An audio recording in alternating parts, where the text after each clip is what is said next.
The air hung thick and humid, not a whisper of a breeze stirring the manicured lawns of Willow Creek Estates. David crouched low, his muscles aching from the strain, as Robert, his childhood friend, grunted softly beside him. Under the weak glow of the moon, masked by scattered clouds, they worked in frantic, hushed efficiency. The plan was audacious, a daring act of poetic justice born from simmering frustration. David slid the last of the carefully selected, rotting logs from Robert's old pickup truck, the distinct, earthy smell of decay mixed with something sharper, a faint, almost imperceptible formic tang, filling his nostrils. He placed it gently atop the perfectly stacked, pristine firewood pile that had appeared overnight in Mrs. Henderson's backyard, a mirror image of the one that had vanished from his own. This wasn't just any wood.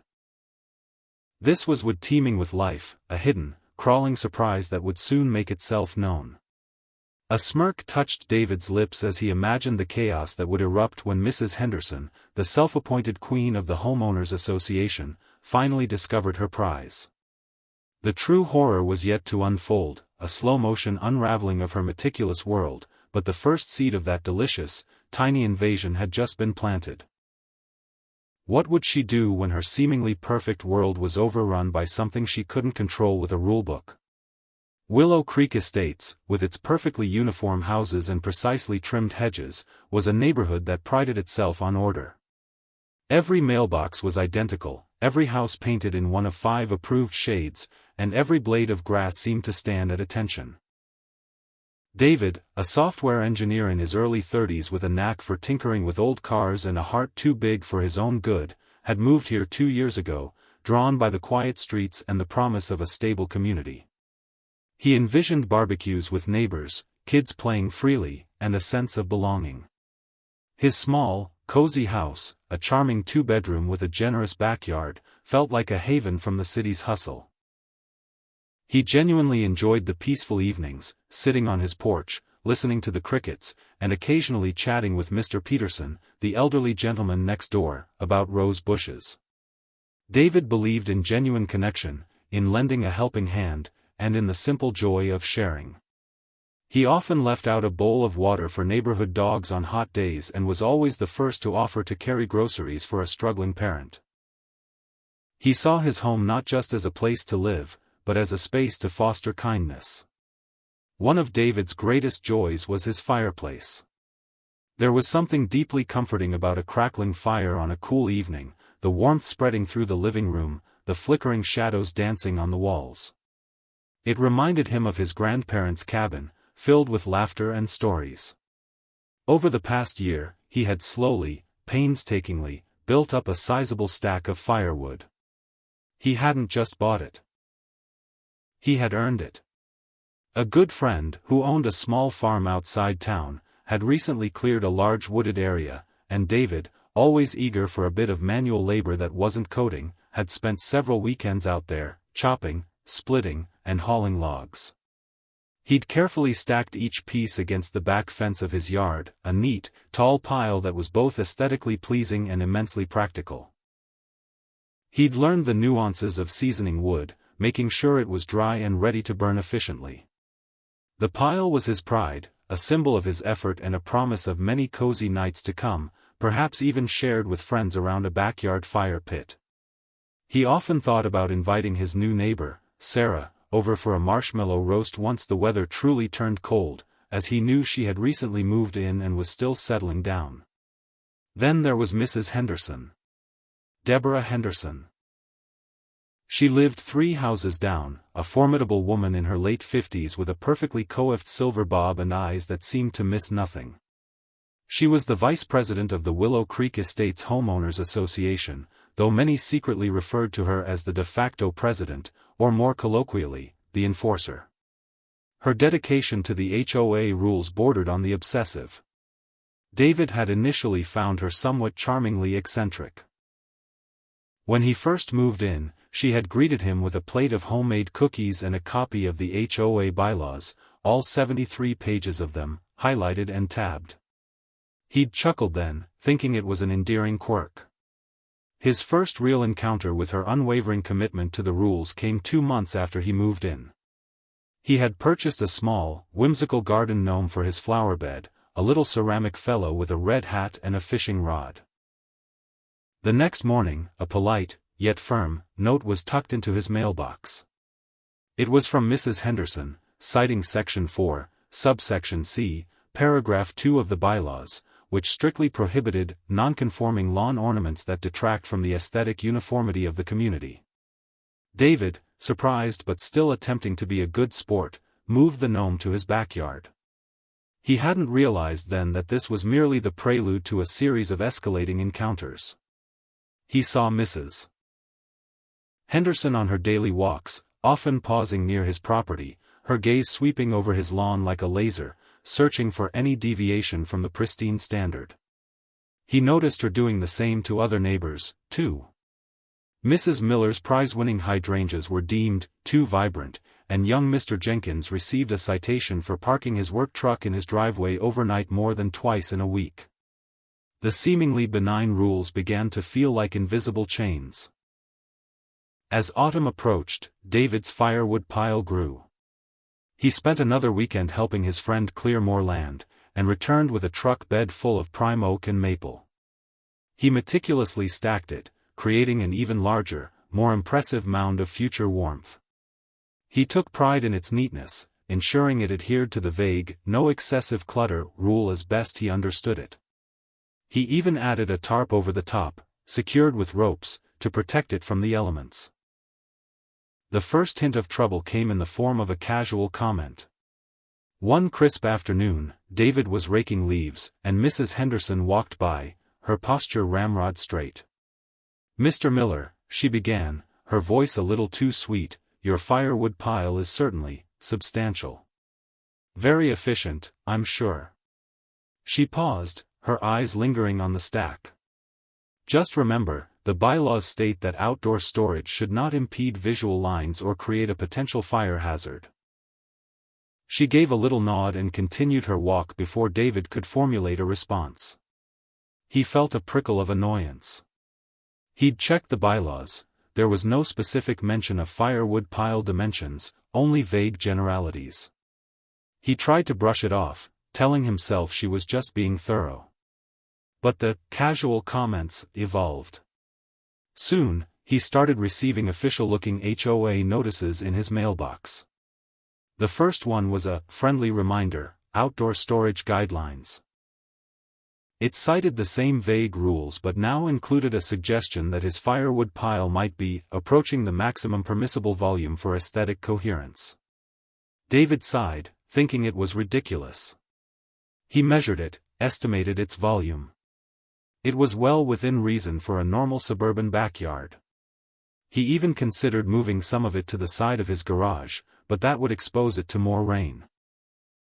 He decided to leave it, making sure the tarp was perfectly aligned and the wood was impeccably stacked. He tried to be empathetic, even towards Mrs. Henderson.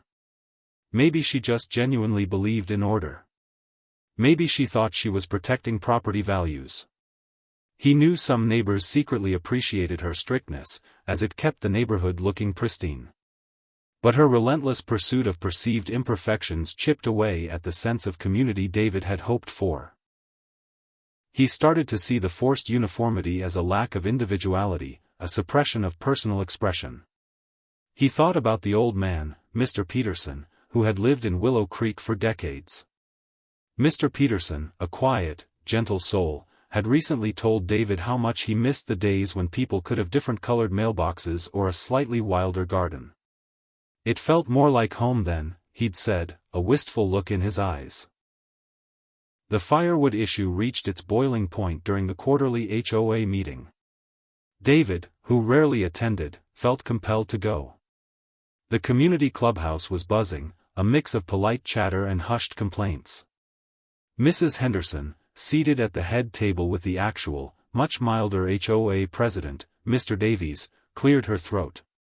After covering mundane topics like landscaping contracts and recycling schedules, she moved to new business. Her gaze swept the room, pausing pointedly on David. "And finally," she announced, her voice echoing slightly in the room, we must address the ongoing issue of excessive outdoor storage, specifically concerning firewood. She launched into a detailed, almost theatrical, presentation of his firewood pile, complete with grainy photos she had clearly taken from various angles. She rattled off sections of the bylaws, weaving a narrative that suggested David's pile was not just an eyesore, but a clear and present danger to the entire community.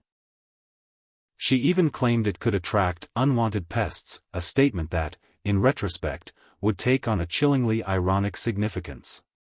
David felt his face flush. He raised his hand. "Mrs. Henderson, with all due respect, my firewood is neatly stacked and covered. It's not a fire hazard, and it's certainly not an excessive volume. It's for personal use." "Personal use is one thing, Mr. Miller," she countered, her voice sharp, "but the visual impact on the community is another. It sets a precedent." Several neighbors shifted uncomfortably. A few whispered in support of David, but most remained silent, intimidated by Mrs. Henderson's authoritative tone. David even offered, "I'd be happy to share some with anyone who needs it, or help split some for elderly neighbors who can't do it themselves." He looked at Mr. Peterson, who nodded gratefully. But Mrs. Henderson simply ignored the gesture of goodwill, plowing ahead with a motion to establish a specific, ludicrously small maximum size for firewood piles, effective immediately. The motion passed, mostly due to apathy and fear, leaving David with a pile that was now, officially, non-compliant. He left the meeting feeling defeated and utterly exasperated. Over the next few days, David tried to figure out how to comply. He couldn't just give away perfectly good seasoned wood, nor did he have anywhere else to store it. He considered renting a small storage unit, but that felt like an absurd expense for firewood. He procrastinated, hoping Mrs. Henderson might forget, or that a sudden cold snap would necessitate burning most of it quickly. Then came the morning that changed everything. The sun was just beginning to paint the sky with streaks of orange and pink when David stepped into his backyard, mug of coffee in hand, ready to start his day. He blinked, then blinked again. The world seemed to tilt. His firewood pile, the neat, towering stack that had been a testament to his hard work and provided so much comfort, was drastically diminished. Not just a few logs missing, but a significant portion, almost half of it, was gone. The tarp lay crumpled on the ground beside the fence, carelessly tossed aside. A cold wave of disbelief, quickly followed by a hot surge of fury, washed over him. He walked over, his steps heavy, staring at the gaping hole where his wood used to be. It wasn't just wood, it was an invasion, a blatant act of theft and disrespect. He looked around his pristine backyard, then over the fence towards Mrs. Henderson's house. Her backyard, usually as barren and neat as a military parade ground, now featured a newly acquired, perfectly symmetrical stack of firewood, neatly covered with a blue tarp. It wasn't quite his wood, no, it was a different kind of wood, newer, not as seasoned as his, but clearly a fresh acquisition. He knew, with a certainty that chilled him to the bone, that Mrs. Henderson had taken his wood and replaced it with her own to make it look like she had simply bought it. The sheer audacity, the thinly veiled contempt for his property, was breathtaking. She hadn't just stolen, she had replaced, trying to cover her tracks with a flimsy illusion of compliance. The thought of confronting her immediately crossed his mind, but he knew it would be useless. She would deny it, cite some obscure rule about property reclamation for the common good, or simply dismiss him with a frosty stare. The HOA was her domain, and she was the undisputed sovereign. His anger solidified into a quiet, chilling resolve. He wasn't going to just let this go. He wasn't going to be another victim of her tyrannical rule. He glanced at her neatly stacked, newly acquired firewood pile, a smug monument to her victory. A slow, mischievous smile spread across David's face. He knew exactly what kind of unwanted pests she had warned about. It was time for a very special delivery. He picked up his phone and called Robert. "Hey, man," he said, his voice deceptively calm, "remember those old rotting logs from your woodshed that were infested with ants? The ones you said were good for nothing but kindling? He paused, a wicked gleam in his eye. Yeah, I'm gonna need a truckload of those tonight. The night air hung heavy, thick with the scent of damp earth and the distant hum of crickets. David and Robert moved like shadows, their breaths coming in short, sharp bursts as they navigated the precise geometry of Willow Creek Estates. The first part of their audacious plan had been executed with surgical precision, the ant-infested logs now nestled snugly within Mrs. Henderson's meticulously stacked firewood pile. David's mind replayed the scene from earlier, the sight of his own depleted woodpile, the brazen display of her newly acquired, perfectly uniform stack. That vivid image fueled his determination. This wasn't just about firewood, it was about standing up to a bully, about reclaiming a small piece of autonomy in a world that felt increasingly controlled. He knew, deep down, that kindness and empathy were important, but sometimes, a situation called for a different kind of justice. As they retreated from Mrs. Henderson's property, slipping back into the hushed anonymity of the pre-dawn suburban landscape, a faint tremor of unease ran through David. The initial rush of righteous indignation and the thrill of the clandestine operation had begun to recede, leaving behind a cooler, more analytical assessment of their actions. What if someone had seen them? What if a security camera, hidden among the decorative shrubbery, had captured their illicit exchange? Willow Creek Estates was a neighborhood where surveillance, both official and unofficial, was a way of life. Mrs. Henderson herself was a one-woman neighborhood watch, her eyes seemingly everywhere. The thought of being caught, of facing her wrath and the inevitable HOA sanctions, sent a shiver down David's spine. It wasn't just a fine he feared, it was the public humiliation, the endless bureaucratic nightmare she would undoubtedly orchestrate. Robert, ever the pragmatist, patted him on the shoulder. Relax, man. No one was out. Besides, what's she going to say? Someone replaced my stolen wood with different stolen wood? Robert chuckled, but David couldn't quite join in. The humor felt a little strained. He knew the difference between what was morally right and what was technically legal, and in this gray area, he was playing a dangerous game. The following morning, David woke with a knot in his stomach. The sun streamed through his bedroom window, mocking the darkness of his recent actions. He tried to act normal, making coffee, checking emails, but his mind kept replaying the events of the previous night. Every car that passed his house seemed to slow down. Every rustle of leaves sounded like approaching footsteps. He even imagined he could feel the ants, tiny, unseen armies, marching through Mrs. Henderson's house. He knew it would take time for the ants to truly make their presence known, especially if the logs were outside. They would need to find their way indoors, drawn by food or warmth. This waiting game was torture. He found himself glancing out his window repeatedly, peering through the slats of his blinds towards Mrs. Henderson's house. Nothing seemed amiss. Her perfectly manicured lawn remained pristine, her windows dark and unyielding. The silence was unnerving. Later that afternoon, David decided to take a walk, hoping to appear nonchalant and gauge the neighborhood's pulse. He nodded to Mrs. Chen, who was tending her rose garden, and waved to a mail carrier. Everything seemed normal, perhaps too normal. As he passed Mrs. Henderson's house, he casually glanced at her backyard. The replacement firewood pile stood undisturbed, a monument to his carefully orchestrated revenge. He felt a surge of satisfaction, quickly followed by another wave of anxiety. This was the calm before the storm. He knew it. His internal turmoil was interrupted by a familiar voice. David. Just the person I wanted to see. It was Jessica, a young mother from down the street, pushing a stroller with a toddler strapped in. Jessica was a kind, energetic woman, always ready with a smile and a friendly word, a refreshing contrast to some of the more rigid residents.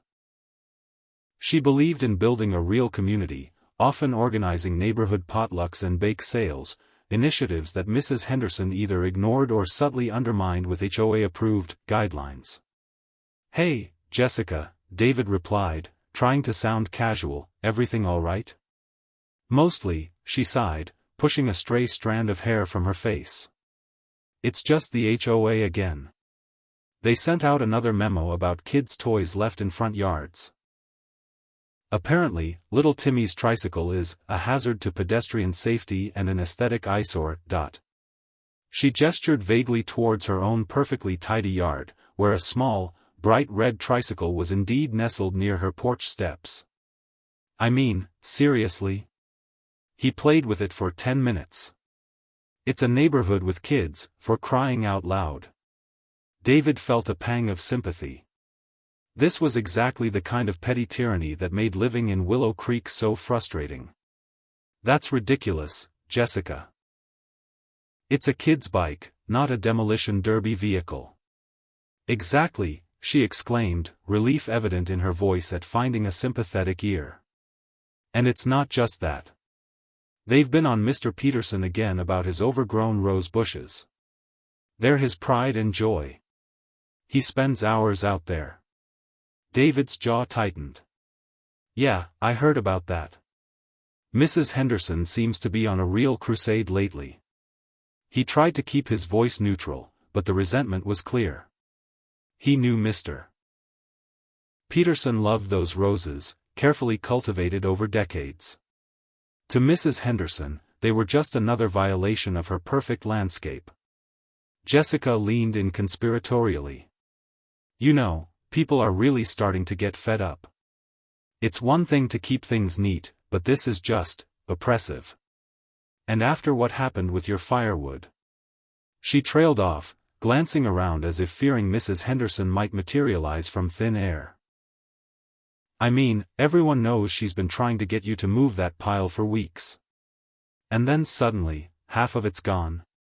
And she just happens to have a new pile that appeared overnight?" She raised an eyebrow, not accusingly, but with a shared understanding. David's heart pounded. So, people were noticing. The neighborhood gossip mill was churning. "Yeah," he admitted, trying to maintain a poker face. "It's, pretty inconvenient." He didn't want to confirm or deny anything, just listen. He realized how much he appreciated Jessica's open nature, her willingness to voice what others only whispered. She embodied the spirit of a true community, the kind David had hoped to find here.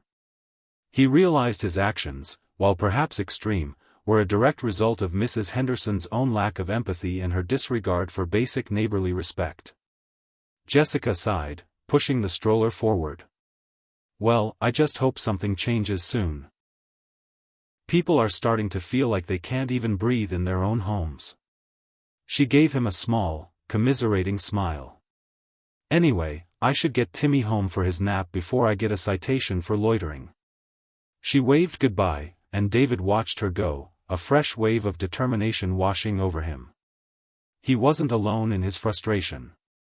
That evening, as dusk settled over Willow Creek, David felt a strange mixture of anticipation and dread.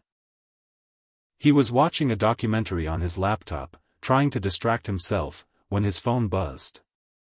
It was a text from Robert. "Dude, you gotta see this. Something's going down at Henderson's place." David's heart leaped into his throat. He threw on a jacket and raced out the door. As he approached Mrs. Henderson's house, he saw it. Not through the front, but from a discreet angle across the street, partially obscured by a large oak tree. Her garage door was wide open, a rare sight, revealing a chaotic scene within. Mrs. Henderson was there, along with a man David recognized as her husband, Mr. Henderson, usually a quiet, almost invisible figure. They were both frantically pulling items out of the garage, throwing them onto the driveway.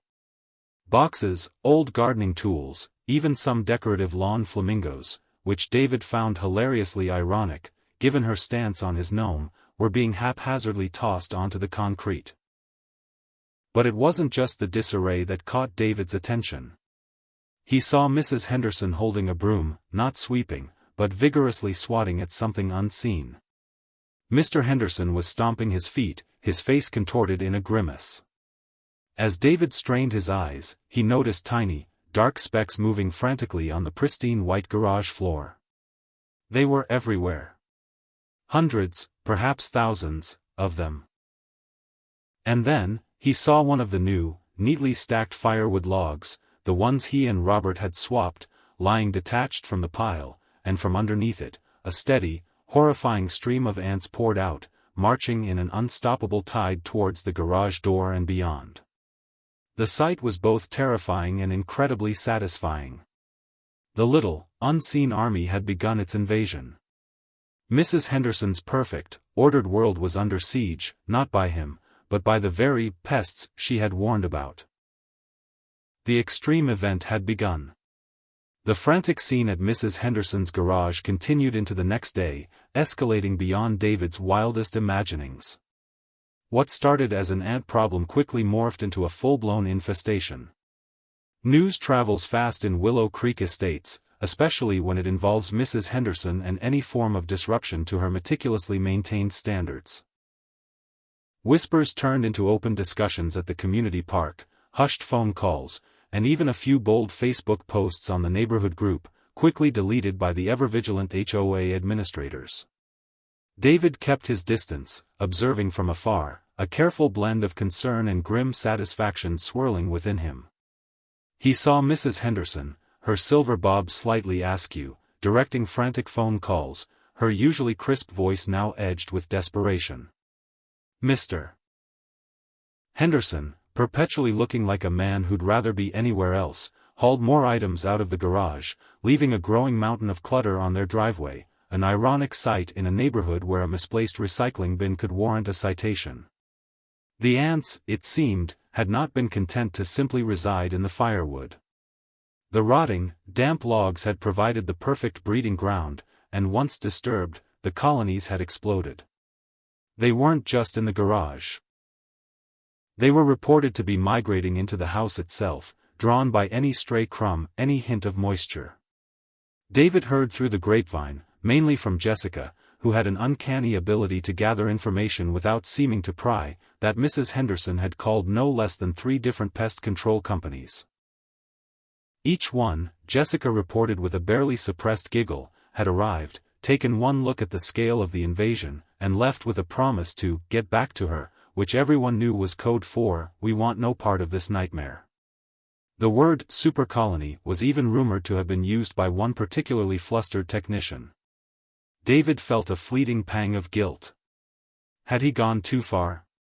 He had only intended a mild inconvenience, a temporary nuisance to match her petty theft. He hadn't envisioned a full-scale antocalypse. Yet, the images of his stolen firewood, her haughty demeanor at the HOA meeting, and the consistent misery she inflicted upon his neighbors quickly quelled any genuine remorse. This wasn't just about him anymore. This was the collective karma of Willow Creek Estates finally catching up. One afternoon, David saw Mr. Peterson hobbling slowly by his house, leaning on his cane. David immediately went out to greet him, genuinely concerned. Mr. Peterson, usually so cheerful despite his age, looked drawn and tired. "Mr. Peterson, are you all right? You look a little worn out." The old man sighed, adjusting his grip on the cane. "Oh, just a bit of a commotion down the street, David. Mrs. Henderson's got herself quite the insect problem." He paused, a twinkle in his eye. "Heard they're everywhere. Even in her kitchen cupboards, apparently." He shook his head, though David detected a hint of amusement in his tone. "Funny how these things happen, isn't it? She was always so particular about everything being just so. Said my roses attracted aphids. Maybe her firewood attracted something a bit bigger." David just smiled, offering no comment on his involvement. "Well, I hope they get it sorted for her. No one deserves to deal with that." It was a lie, of course, but a necessary one. "Is there anything I can do to help you with your roses, Mr. Peterson? I know the HOA was giving you grief about them." Mr. Peterson's face softened. "That would be mighty kind, David. Those young fellas from the HOA tried to trim them back with electric shears, nearly butchered them. I'd appreciate a gentle touch if you have the time. Consider it done, David said, feeling a warmth spread through him. This was the kind of community spirit he had hoped for, helping a neighbor, not just following rules. He spent the next hour carefully pruning Mr. Peterson's beloved roses, listening to stories of his late wife and their shared joy in the garden. It was a peaceful, grounding experience, a welcome contrast to the covert operations and anxious waiting. This was a low point in terms of immediate drama, but a high point in terms of genuine human connection and the kind of empathy that made a neighborhood truly a home. He realized that while his revenge against Mrs. Henderson was satisfying, true happiness came from these small acts of kindness. As the days turned into a week, the situation at Mrs. Henderson's house became a spectacle. Tarps appeared over her garage door, signs from various pest control companies were taped to her windows, and the lingering scent of insecticide began to drift through the usually fresh air of Willow Creek. She stopped her daily walks, seemingly confined to her house, perhaps too embarrassed to face the neighborhood, or perhaps too busy battling her unseen foes. The pristine order she championed had utterly dissolved on her own property. Her mail started piling up, her newspaper went unread on the porch, and the lawn, for the first time in years, was noticeably longer than allowed by HOA guidelines. The irony was thick enough to cut with a knife. Then came a development that truly shocked the neighborhood, and even surprised David. The original HOA president, Mr. Davies, a mild-mannered man who usually deferred to Mrs. Henderson's assertive leadership, announced an emergency HOA meeting. The notice, delivered to every mailbox, was unusually blunt. The topic: community concerns regarding pest infestation and neighborhood well-being. It was clear this wasn't just about Mrs. Henderson's house. It was about the perceived threat to the entire community, and implicitly, about Mrs. Henderson's increasingly untenable position. The night of the meeting, the community clubhouse was packed. Every seat was taken, and people stood along the walls. The air was thick with anticipation. Mr. Davies, looking uncharacteristically flustered, cleared his throat and began. He spoke generally at first, about maintaining property values and the importance of a clean environment. But soon, his eyes drifted towards where Mrs. Henderson typically sat. She was conspicuously absent tonight, a silent admission of her predicament. He then spoke of recent unfortunate incidents, involving unforeseen natural elements, that had caused considerable distress to a prominent resident.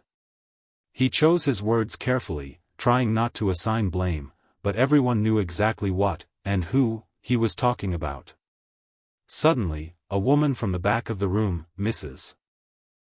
Rodriguez, a fiery retired teacher, stood up. "Mr. Davies," she declared, her voice firm, "we all know what's happening. Mrs. Henderson has an ant problem so bad it's affecting the whole block. And frankly, it's not just about the ants. It's about her. Her constant nitpicking, her rules about everything from garden gnomes to children's tricycles. We live in fear of her next memo." A murmur of agreement swept through the room. Another neighbor, a young man named Kevin who had recently received a fine for his non-standard mailbox, also stood. "Yeah. She stole Mr. Miller's firewood. Everyone knows it. And now this happens to her wood? It's karma." David felt a jolt. His heart hammered in his chest. So, the rumor about the firewood theft had become widely accepted. He saw dozens of eyes turn towards him, some sympathetic, some curious, some even nodding in silent approval. He quickly averted his gaze, trying to appear as innocent as possible. The meeting erupted into a cacophony of grievances. Neighbors, emboldened by Mrs. Rodriguez and Kevin, began airing their own frustrations: fines for holiday decorations that were too festive, warnings about children's chalk drawings on driveways, dictates on the exact shade of green allowed for front doors. It was a floodgate of pent-up resentment, all directed at the absent Mrs. Henderson. Mr. Davies, completely out of his depth, tried to gavel them to order, but it was useless. The residents had finally found their voice. Just as the chaos reached its peak, a new extreme event occurred, one that made everyone gasp and fall silent. The front door of the clubhouse swung open with a dramatic creak. Standing in the doorway, framed against the faint glow of the streetlights, was Mrs. Henderson herself. But this was not the impeccably dressed, perfectly coiffed Mrs. Henderson of old. Her silver hair was disheveled, strands escaping her once perfect bun. Her eyes were wide and red-rimmed, and her usually pristine clothes looked rumpled, as if she had just emerged from a wrestling match with a very determined opponent. She looked utterly exhausted, defeated, and, to David's surprise, almost vulnerable. And then, with a horrifying clarity, everyone in the room saw it. Across her shoulder, slowly crawling up her rumpled sleeve, was a single, defiant ant. A collective gasp rippled through the crowded clubhouse as Mrs. Henderson, a figure usually synonymous with unwavering composure, stood framed in the doorway, utterly disheveled. The sight of the single ant, boldly traversing the rumpled sleeve of her sweater, seemed to freeze the entire room in a moment of stunned silence. It was as if the tiny creature was a living symbol of her unraveling authority, a stark contrast to the perfectly ordered world she so relentlessly championed. Even David, for all his satisfaction, felt a flicker of something akin to pity. This was a woman completely undone, her meticulously crafted facade shattered by an army of six-legged invaders. Her eyes, wild and bloodshot, scanned the room, landing on various faces, each gaze seeming to fuel her agitation. She looked like she hadn't slept in days, and the usually sharp lines of her face were softened by exhaustion and what looked suspiciously like genuine fear. The defiant ant on her sleeve seemed to mock her, a tiny, living testament to the chaos that had consumed her home. She clutched a crumpled tissue in one hand, twisting it nervously. The silence in the room was so profound that the faint buzzing of the clubhouse's overhead lights seemed deafening. Then, her voice, usually so precise and cutting, emerged as a hoarse whisper. It's everywhere," she rasped, her eyes wide. "They're everywhere. In the walls. In the cupboards. They're in my bed. I can't get rid of them." Her words, raw and uncharacteristic, were punctuated by a shudder. For the first time, Mrs. Henderson wasn't dictating, she was pleading, exposing a vulnerability no one in Willow Creek Estates had ever witnessed. It was a bizarre, almost surreal moment, seeing the Iron Lady of the HOA reduced to this state. The shift in her demeanor was so dramatic that the anger and frustration that had permeated the meeting seemed to dissipate, replaced by a stunned, almost uncomfortable quiet. Mr. Davies, the official HOA president who had been so flustered just moments before, now stepped forward, a hesitant concern on his face. "Deborah? Are you all right? Perhaps you should go home and rest." Mrs. Henderson ignored him, her gaze fixed on the crowd. "You don't understand," she insisted, her voice gaining a frantic edge. "They're coming from the outside. They're everywhere in the yard now. And the wood. That terrible wood." She pointed vaguely in the direction of her house. "I just wanted to make the neighborhood nice. Keep it tidy. But now my house is ruined." Her voice broke, and she actually sniffled, rubbing her nose with the crumpled tissue. The sight of her, the formidable Mrs. Henderson, on the verge of tears, was truly an extreme event, shocking everyone into a profound silence. A young couple in the front row, new to the neighborhood, looked at each other with wide, bewildered eyes. They had only heard the whispers, the vague rumors of Mrs. Henderson's iron fist and her situations with other residents, but to see her like this was beyond anything they could have imagined. David felt a strange mix of emotions. The initial satisfaction of his revenge was still there, a simmering undercurrent, but it was now laced with a surprisingly strong dose of unease. He hadn't wanted to utterly destroy her. Just to make her understand the frustration she inflicted. This was far more extreme than he had planned. The silence hung heavy for another moment before Jessica, the kind-hearted mother from earlier, broke it. She stepped forward, her expression softened by empathy. "Mrs. Henderson, maybe you should let us help," she offered gently. "Have you called a professional exterminator, one who deals with really big infestations?" Mrs. Henderson shook her head vigorously. "I've called everyone. They all say it's too big, or they tell me to throw out all my food, or they say it'll take weeks. Weeks. I can't live like this." She wrung her hands, the ant still a tiny, brave scout on her sleeve. "And it's spreading. I saw them on Mr. Peterson's rose bushes this morning. Just a few, but they're there." David's head snapped up. Mr. Peterson's roses? This was getting out of hand. His carefully orchestrated revenge was now threatening to spill over and affect innocent neighbors. The thought sent a jolt of anxiety through him. He hadn't accounted for the sheer resilience and migratory habits of a large ant colony. His plan, conceived in a moment of anger, was now having unintended consequences, impacting the very people he felt a connection with. This was a low point for David, as his initial jubilation was quickly overshadowed by genuine worry.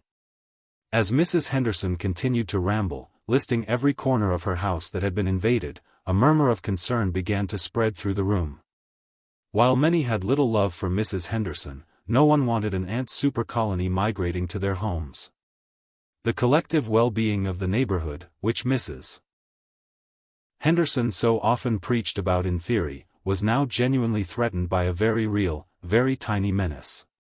Suddenly, a new voice cut through the air, calm and authoritative. "Mrs. Henderson, perhaps you need someone who understands these things better." Everyone turned to see Robert, David's friend, stepping forward from where he had been leaning against the back wall. Robert, a quiet man who usually preferred to blend into the background, had a surprising depth of knowledge about nature and wildlife, a passion he'd cultivated since childhood. He worked part-time at a local nursery and was often called upon by friends to identify strange plants or deal with minor pest issues. He looked at the distraught woman with a measured gaze. "I've seen ant problems before, though nothing quite like what you're describing. But sometimes, the bigger companies don't really get to the root of it. They just spray." Mrs. Henderson, desperate, looked at him with a glimmer of hope. You know about this?" "A bit," Robert said modestly. "I've studied entomology as a hobby. And I volunteer at the local nature center. We deal with all sorts of insects, sometimes even large colonies. It's about understanding their behavior, finding the nest, not just killing the ones you see." He paused, looking at her with a gentle, non-judgmental expression that was truly remarkable given the circumstances. "If you let me, I could take a look tomorrow. No charge. Just to see if I can figure out what kind of ants they are and where they're coming from. It's often about finding the queen." A silence descended upon the room once more, but this time it was one of contemplation. Robert, the quiet, unassuming friend, had just offered a lifeline. It was an act of genuine empathy, a stark contrast to the emotional turmoil and legalistic arguments that had defined the evening. Mrs. Henderson stared at him, her eyes wide. It seemed almost impossible for her to accept help, especially from someone connected, however loosely, to David, the man whose firewood she had stolen. Yet, her desperation was clear. The ant on her sleeve seemed to twitch, a reminder of her torment. You would do that?" she stammered, her voice barely audible. Robert nodded, a small, kind smile on his face. "Of course. No one deserves to have their home overrun like this. And if they're spreading, it's a neighborhood problem, isn't it?" He glanced briefly at David, a subtle message in his eyes, "This is how you really solve problems." Mrs. Henderson seemed to shrink, her posture collapsing slightly.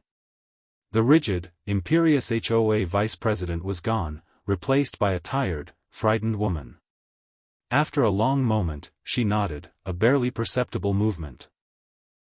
"Yes," she whispered, "yes, please.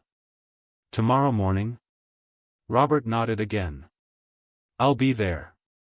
The meeting, which had started with such fury and frustration, ended on this strange, tentative note of potential resolution and unexpected kindness.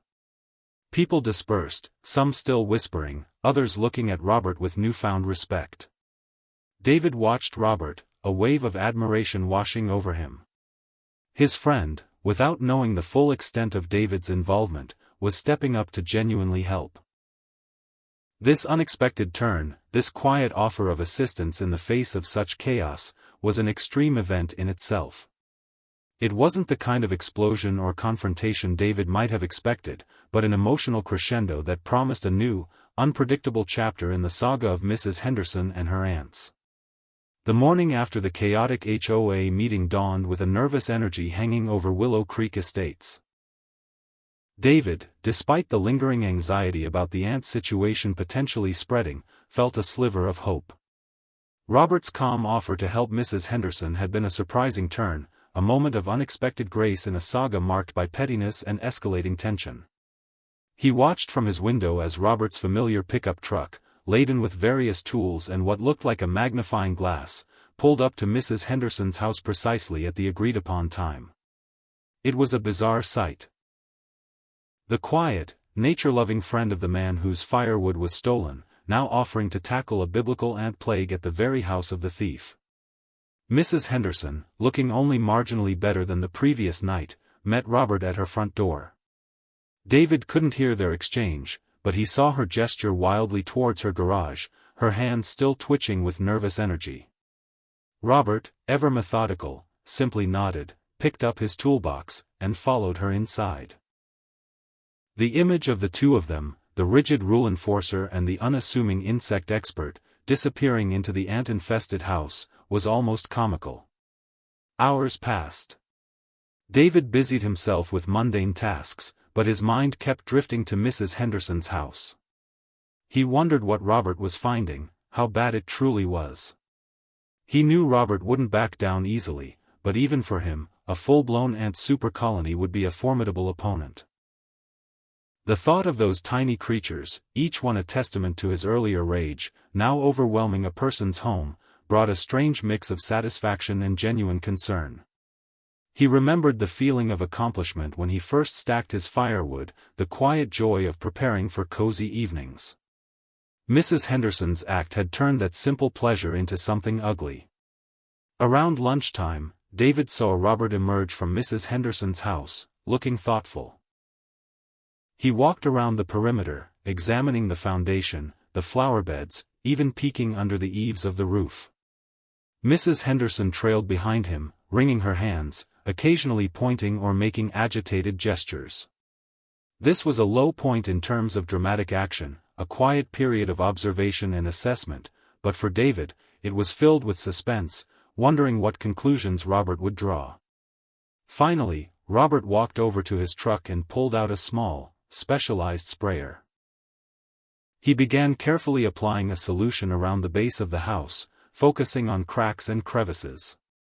It wasn't the aggressive, widespread spraying David had seen from the professional exterminators. This was precise, targeted, almost gentle. Robert was clearly looking for the source, not just trying to kill the visible ants. He spent another hour working, then gathered his tools and went back inside. Later that afternoon, David received a text from Robert, found the main nest. It was massive, right under her back porch, going straight into the foundation. Looks like they were well established before the new wood arrived, but the damp, rotting logs definitely gave them a boost and drew them out. Applied a slow-acting bait that they'll carry back to the queen. Might take a few days, but it should work. She's, surprisingly cooperative. David stared at the text. Well established before the new wood arrived. This meant the ants were already there, lurking. The ant-infested logs he'd swapped had merely acted as a catalyst, accelerating a problem that was already brewing beneath Mrs. Henderson's perfectly manicured facade. It was a revelation that brought a strange sense of relief mixed with a touch of cosmic justice. The universe, it seemed, had its own way of dealing with Mrs. Henderson, and David's intervention had just given it a helpful nudge. His elaborate plan hadn't created the problem, it had simply exposed and amplified an existing one. Over the next few days, a subtle change began to take hold in Willow Creek. The ant activity at Mrs. Henderson's house visibly diminished. The frantic energy slowly subsided, replaced by a quiet, steady retreat of the tiny invaders. Mrs. Henderson herself started to reappear, initially venturing out only to retrieve her mail, looking weary but less frantic. The pile of clutter on her driveway, a testament to her week of torment, slowly started to shrink as she began tidying up, a first step back towards her beloved order. David found himself thinking about her less with anger and more with a complicated sense of empathy. He saw her, one afternoon, carefully sweeping her porch, a task she always performed with meticulous precision. He realized that for all her controlling nature, her obsession with rules probably stemmed from a deep-seated need for order and control in her own life, a need that had been utterly shattered by the ant invasion. It didn't excuse her actions, but it offered a glimpse into the human beneath the Karen exterior. This was a low point in terms of personal revenge, but a high point in terms of understanding and growth for David. He saw that while he had acted out of anger, Robert had responded with genuine kindness, and that seemed to be the more powerful force. Then, about a week after Robert's visit, an extreme event occurred, something David never would have anticipated. He received a knock on his door. It was Mrs. Henderson. She stood on his porch, not in her usual crisp attire, but in a simple blouse and slacks, looking less formidable than he had ever seen her. Her silver hair was still a little disheveled, and there was a faint, lingering scent of insecticide about her. She cleared her throat, her gaze fixed on a point just above his head. "Mr. Miller," she began, her voice still a little hoarse, I wanted to thank you. For your friend. Robert, was it? He truly helped. The ants are almost gone." She finally met his eyes, and David saw a flicker of something he hadn't seen there before, humility. "That's good to hear, Mrs. Henderson," David replied, unsure how to react, still wary. "Robert knows his stuff." She nodded, then hesitated, her fingers fiddling with the buttons on her blouse. And I also wanted to apologize." Her voice dropped to a near whisper. "About your firewood." She finally looked directly at his now mostly empty firewood spot. It was wrong of me. I was upset about the visual impact, and I acted rashly. I replaced it with some wood I bought, but I shouldn't have taken yours. It was dishonest. And I see now how much work you put into it." David was stunned into silence. Mrs. Henderson, apologizing? It was an event so far outside the realm of possibility that he almost didn't believe his ears. Her rigid posture, her unyielding gaze, her constant nitpicking, all of it seemed to melt away in that moment. It was a monumental shift, an unexpected peak that redefined their entire dynamic. The ant infestation, it seemed, had done more than just clear out her house, it had cleared out some of her rigid self-righteousness as well. Mrs. Henderson's apology hung in the air between them, a fragile, unexpected bridge built on the ashes of ant-ravaged pride. David stood on his porch, momentarily speechless, processing the astonishing words. The woman who had embodied everything he disliked about the HOA, the architect of his recent misery, was standing before him, humbled. The apology wasn't just for the firewood, it felt like an acknowledgement of a deeper wrong, a tacit admission of her controlling ways. He realized then that his own act of revenge, born from frustration, had inadvertently paved the way for this moment of genuine human connection, a strange, circuitous path to empathy. He found his voice, softer than he expected. "Mrs. Henderson," he began, I appreciate that. It took a lot for you to come here and say that. He decided, in that moment, to extend his own olive branch. "Look, about the firewood, don't worry about it. It's just wood. What matters is that your house is getting back to normal." He gestured vaguely, a silent acknowledgement of the chaos she had endured. "And Robert really is great with that stuff. He loves helping people." A faint, almost imperceptible tremor went through her shoulders. She looked at him, and for the first time, David saw not the HOA Karen, but a tired, older woman who had faced a truly unpleasant reckoning. "It wasn't just the ants, Mr. Miller," she confessed, her voice barely above a whisper. "It was everything. The way I've been. I was so focused on rules, on perfection, I lost sight of what a community actually is. My house was clean, but my relationships with my neighbors, they were empty." She paused, took a shaky breath. "When my home became unlivable, when all my rules meant nothing against tiny insects, it made me see things differently."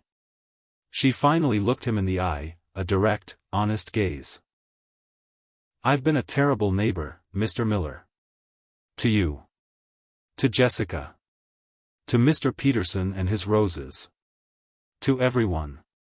David just listened, a profound understanding dawning on him. Her obsession with control had been a shield, and the ants, ironically, had chipped it away, exposing a vulnerability she had long hidden. This was a low, personal moment for her, but a profound high in terms of emotional impact and understanding for both of them. The immediate crisis with the ants subsided over the next few days, thanks to Robert's meticulous work. Mrs. Henderson's house slowly returned to its pristine state, but something fundamental had changed within her. She started her daily walks again, but now, instead of scanning for infractions, she would pause to genuinely chat with neighbors. She complimented Mrs. Chen's roses, no longer nitpicking, and even offered to bring Jessica some freshly baked cookies for little Timmy. She even went so far as to help Mr. Peterson prune his roses, a task she would have previously deemed beneath her or a violation of some obscure ordinance. The transformation was slow, subtle, but undeniable. The HOA, however, was a different story. The emergency meeting where Mrs. Henderson had made her dramatic appearance had lit a fuse. The collective grievances, once whispered, were now openly discussed. People were tired of the oppressive rules, the petty fines, and the constant surveillance. A movement began to form, quietly at first, then gaining momentum. Jessica became an unlikely leader, organizing informal gatherings, circulating petitions, and urging people to attend the next official HOA meeting. David, still wary of drawing too much attention to himself, offered support behind the scenes, helping Jessica draft polite but firm proposals for rule changes. Then came the climax, the final, wild ending. The annual general HOA meeting. The clubhouse was, once again, packed to the rafters, but this time, the atmosphere was different. There was a palpable sense of unity, a quiet determination. Mr. Davies, the mild-mannered president, opened the meeting as usual, but his voice seemed less confident. When it came time for new business, Jessica, armed with pages of signed petitions, stood up. She spoke eloquently, passionately, about the need for a community that fostered genuine connection and support, not just strict adherence to arbitrary rules. She presented proposals for more reasonable landscaping guidelines, an end to trivial fines, and a push for more open communication and less punitive enforcement. A heated debate ensued. A few longtime residents, staunch allies of the old regime, argued against any changes, citing the importance of maintaining standards and property values. The tension in the room crackled. Just as the debate threatened to devolve into a shouting match, a familiar voice cut through the noise, clear and strong. "I agree with Jessica." Every head in the room snapped towards the voice. It was Mrs. Henderson. She stood tall, her posture regaining some of its old authority, but her eyes held a new light. "I have, for too long, believed that order was achieved through control," she stated, her voice echoing in the sudden silence. But true order, true community, comes from understanding, from compassion, and from respecting each other's homes and lives. She turned to face the skeptical faces, a slight tremor in her voice, but her resolve was unwavering. My recent experience showed me that rules mean nothing when you lose sight of the people they are meant to serve. A home should be a sanctuary, not a source of constant anxiety from its own association. She then did something truly extraordinary. She formally announced her resignation as vice president of the HOA, effective immediately. I believe this community needs a new approach, she declared, one that focuses on supporting each other, not policing every detail. She even offered to help transition the new leadership, offering her intimate knowledge of the bylaws to ensure a smooth, fair transition. The room erupted, not in anger, but in a thunderous applause that reverberated through the clubhouse. People stood, cheering, some with tears in their eyes. It was a complete, unexpected reversal, a wild and emotional crescendo that nobody could have predicted. In the end, the HOA voted overwhelmingly to adopt Jessica's proposals, ushering in a new era for Willow Creek Estates. The strict, unyielding rules began to soften. Garden gnomes reappeared, kids' bikes stayed on driveways for more than 10 minutes, and Mr. Peterson's roses flourished, untrimmed by arbitrary hands. David even started to host small gatherings in his backyard, enjoying his now replenished firewood, knowing that the warmth of the fire was mirrored by the growing warmth of his community. The ant-infested logs had, in a twisted way, become the unlikely catalyst for change, turning a tale of petty revenge into a story of unexpected growth, forgiveness, and the wild, unpredictable nature of human empathy. Willow Creek Estates was still a beautiful, orderly place, but now, it finally felt like a home.